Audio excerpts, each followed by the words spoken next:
Before I moved to Jupiter, I had never owned a car. From a young age, I have been able to bike almost everywhere I need to go. The first time I rode my bike in Jupiter, I was taken aback by how concrete overtakes the landscape. These features made me feel like I lived in a place made for cars instead of people.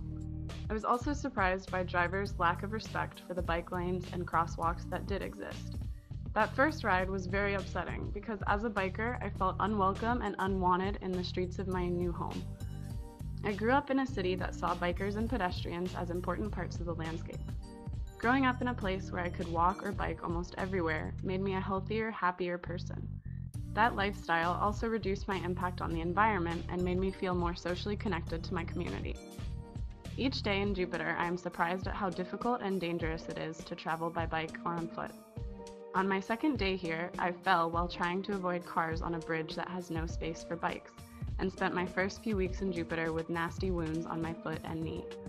Aside from causing injuries, the lack of convenient and safe ways to get from place to place without a car limits how often I exercise and makes me feel disconnected from my community. I know I'm not the only one facing these issues. I have talked with many people who have been seriously injured while biking, who also have preventable health conditions like diabetes that could be improved by having more opportunities to exercise. Working at El Sol and living in Jupiter, I have become invested in the community, and I know that one of the most effective ways to improve health, safety, and quality of life among Jupiter residents is to invest in bike and pedestrian infrastructure while championing a change in culture that gets people out of their cars and onto the streets. Each day as I ride my bike to work, I envision safe, vibrant streets lined with healthy, happy bikers and pedestrians. I will continue riding and working towards a more bike and pedestrian-friendly Jupiter until that vision becomes a reality.